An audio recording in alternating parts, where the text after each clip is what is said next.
Hi, my name's Clayton Duncan, and I love the Careys. I came to know the Careys through my wife, Stephanie, and I'm incredibly inadequate to try and memorialize a totality of what made them special. But like all of us here, I think I'm uniquely qualified to speak to their impact on our life. So you'll probably hear that a lot. Sorry. We all have friends, and all of our friends have family. And a lot of times that's where it stops, but not with the Careys. The family of my friends became my family. And I suspect most of you feel the same way. In fact, Ralph and Sue were the very first people to meet Steph and I when we came down the stairs at our wedding at the Bob Bullock Center. And they were happy. And they made us happy. And it didn't stop with the wedding. They made us happy in Wimberley. They made us happy in Ruidoso. They made us happy at UT tailgates. And that's tough to do these days. They made us happy at our house. And while we would think these are special places in their own right, it's the Careys that made these places really special. It was Ralph's drawl. It was his uniqueness of speech. It was Sue's smile, her crazy glasses. And together it was the Careys that made these places very, very special.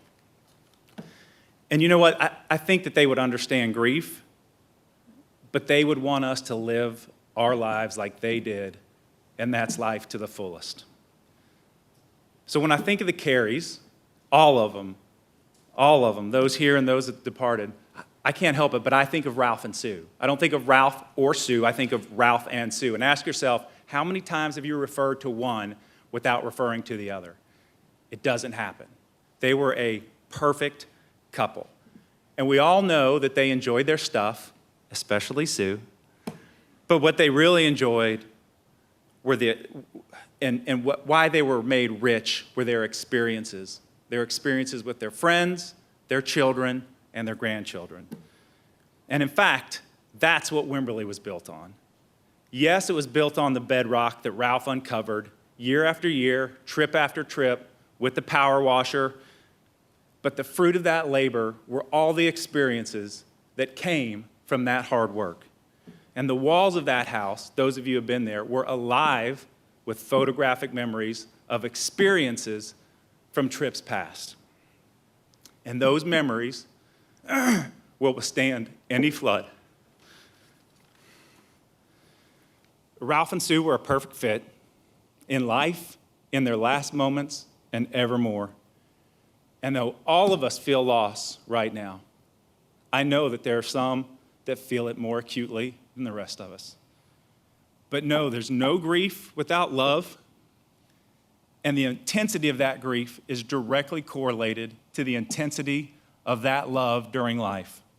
And I'm here to tell you that many of us in this room could live 10 lifetimes and never experience the richness of the experiences and the love that you guys had.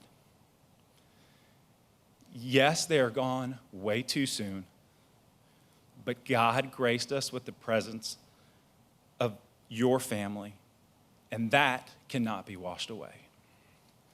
I'm completely humbled and honored to stand up here with you in these trying times, to live how God instructed us, to live how the Careys showed us.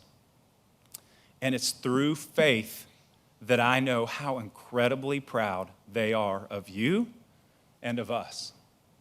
And it's through faith in the Lord that I know that they will greet us again when I come down those steps again with joy in their hearts and smiles on their faces. Alan, Kristen, Trey, Lauren, Katie, McNeils, I love you. Love you.